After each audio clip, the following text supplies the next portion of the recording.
गगन जी योगी जी कह रहे हैं कि जब किसी अपराधी या डकैत का एनकाउंटर होता है तो समाजवादी पार्टी को बड़ा दुख होता है, क्योंकि ये उन्हीं के पाले हुए गुंडे बदमाश अपराधी हैं। बड़े दुर्भाग्य की बात है कि योगी जी जिनका एनकाउंटर कर रहे हैं वो तो बेचारे मासूम लोग हैं, और जिनका एनकाउंटर करना चाहिए वो ये रहे।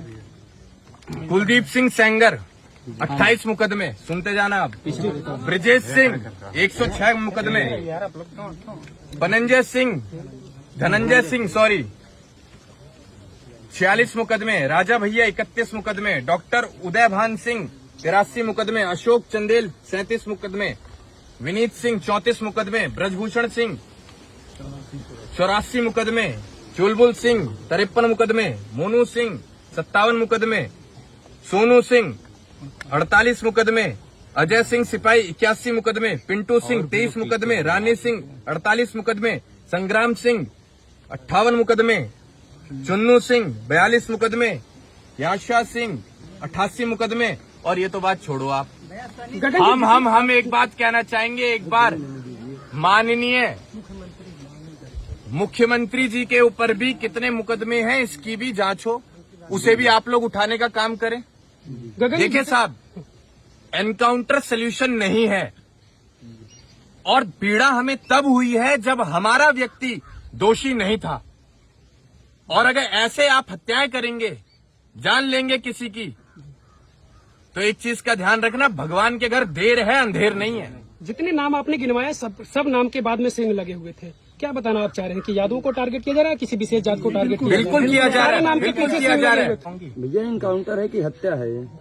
ये हत्या है, और एनकाउंटर का रूप देकर जी भैया जिसने हत्या किया उसके साथ कार्रवाई होनी चाहिए कि नहीं? बिल्कुल कार्रवाई होनी चाहिए। और हमें तो ऐसी भी सूचना मिली है कि कुछ अधिकारी ऐसे हैं जो प्रमोशन पाने के लिए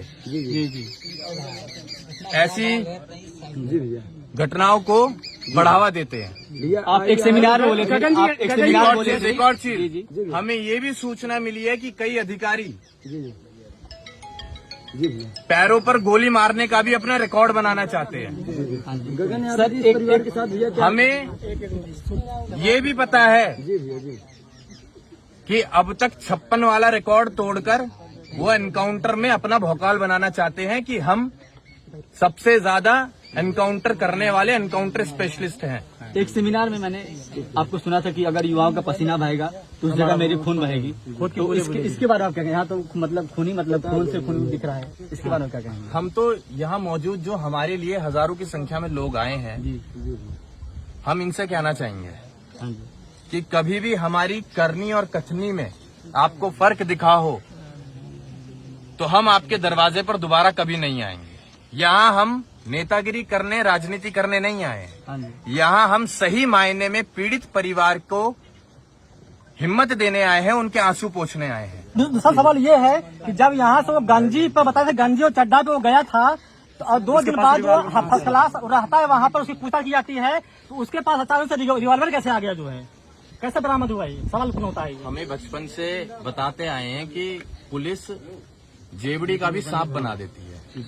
ऐसे फर्जी एनकाउंटर अगर आगे भी चलते रहे तो प्रदेश की स्थिति बद से बदतर होती चली जाएगी, और ऐसे मुद्दे सिर्फ राजनीति का रूप लेते रहेंगे और जाति हिंसा आगे बढ़ती रहेगी। आपके पास युवाओं की संख्या काफी ज्यादा है, तो क्या आप प्रोटेस्ट कर सकते हैं युवाओं को लेकर? मैं कह तो रहा हूं आपको, ये एक मामला नहीं है आज का। हाँ जी, ऐसे तमाम घटनाएं रोज होती हैं जी। प्रोटेस्ट अगर होगा जी तो निस्संदेह देश में, न सिर्फ प्रदेश में, एक देश में बहुत बड़ा प्रोटेस्ट होगा कि ये सरकार विफल है प्रदेश चलाने में, देश चलाने में। और अगर ऐसे लोग गद्दी पर बैठे रहे तो ना जाने कितनी माओ की कोख उजड़ जाएंगी। आप लोगों ने डर बैठा रखा है, सरकार ने डर बैठा रखा है। कोई अगर आवाज उठाए, सही मुद्दों पर भी आवाज उठाए, तो आप उसे मरवा देते हैं। ये ठोको नीति कब तक चलेगी? कब तक चलेगी? गगन जी जब लूट कांड किया जाता है वहाँ पर पिस्टल लेकर अंदर लोग गए थे, डकैत लोग। योगी जी कह रहे हैं कि अगर उस पिस्टल से किसी निर्दोष की जान मार दी जाती तो क्या समाजवादी पार्टी उसकी जान वापस करती? आप हमें सबूत दिखाइए कि पिस्टल मिली थी और उसके हाथ में मिली थी। और रही बात डकैत लोग गए हुए हैं, उन्हें रही दिख रहा है बात की अगर CCTV किसी की जान चली जाती तो क्या वो समाजवादी पार्टी के सुप्रीमो उस जान के बदले जान दे पाते? तो ये सवाल तो हम भी कर सकते हैं सरकार से। मंगेश यादव आज इस घर का आंगन सूना हुआ है।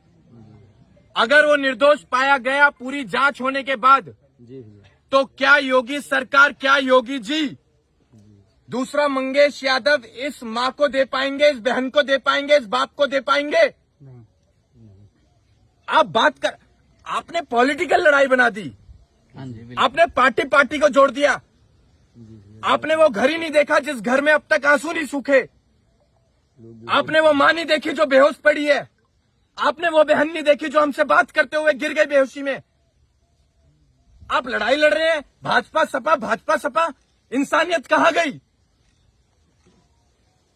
इंसानियत खत्म हो गई इस राजनीति के चक्कर में। लास्ट सवाल बता दीजिए, जिस प्रकार 1.5 करोड़ की डकैती हुई उसके बाद मामला पूरा चर्चित हुआ, उत्तर प्रदेश पुलिस पे प्रश्न तमाम खड़े हुए कि अभी तक अपराधी नहीं पकड़ा गया, तो क्या मंगेश यादव को कहीं एक कमजोर परिवार को बलि का बकरा नहीं बना दिया गया लोगों की जुबान पे ताला लगाने के लिए कि इनकाउंटर में मारा गया मुख्य आरोपी? इस देश में कमजोर आदमी हमेशा पिसेगा, कमजोर आदमी हमेशा मारा जाएगा।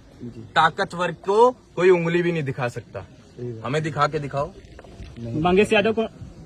लेकिन जी भैया, अब जो कमजोर है उसके साथ भी ताकत बन के हम लोग खड़े हुए हैं। अब कोई कमजोर नहीं है। राजा किसे बनाया जाता है? प्रजा की सेवा कैसे होती है? ऐसी घटनाएं अगर आज हो रही हैं तो आप विचार करके देखिएगा, कल को सरकार अगर बदलती है और ऐसी घटनाएं होती हैं तो क्या इस प्रदेश के आप बेहतर भविष्य की कल्पना कर सकते हैं? बिल्कुल नहीं कर सकते। नहीं कर सकते हैं। उसको न्याय दिलाने के लिए गगन यादव कहां तक जाएंगे?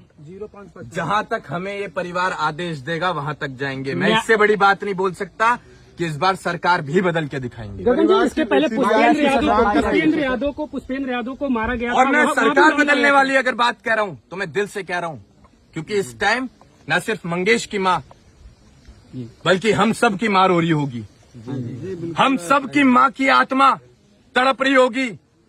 तो सरकार उन मां की बद्दुआओं से बदलेगी, देखना।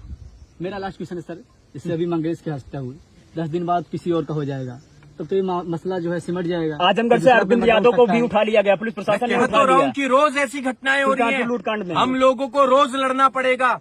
हम लोगों को तब तक लड़ना पड़ेगा जब तक ऐसी घटनाएं प्रदेश में बंद नहीं हो जाती। और आज की तारीख में सबसे ज्यादा क्राइम रेट अगर देश के किसी प्रदेश में है तो वो उत्तर प्रदेश में है। और ये बड़े दुर्भाग्य के साथ हमें बताना पड़ रहा है, लेकिन वो चीजें आपको दिखाई नहीं जाती हैं। परिवार सीबीआई की मांग कर रही है कि सीबीआई जांच होनी चाहिए। बिल्कुल होनी चाहिए। हम तो कह रहे हैं कि कॉल डिटेल्स रिकॉर्ड उन एनकाउंटर स्पेशलिस्ट की भी निकाली जाए जिन लोगों ने मंगेश यादव का एनकाउंटर किया है। और रही बात 1.5 करोड़ की, कि 1.5 करोड़ रुपए की लूट हुई थी, जी भैया, 1.5 करोड़ रुपए हम लौटा देंगे। अब बताओ मंगेश यादव कब दिलवाएंगे वापस इस परिवार को? आप लोग चर्चा ठीक है, 1.5 करोड़ रुपए हम देंगे मंगेश यादव को इस परिवार में। बहुत बहुत धन्यवाद।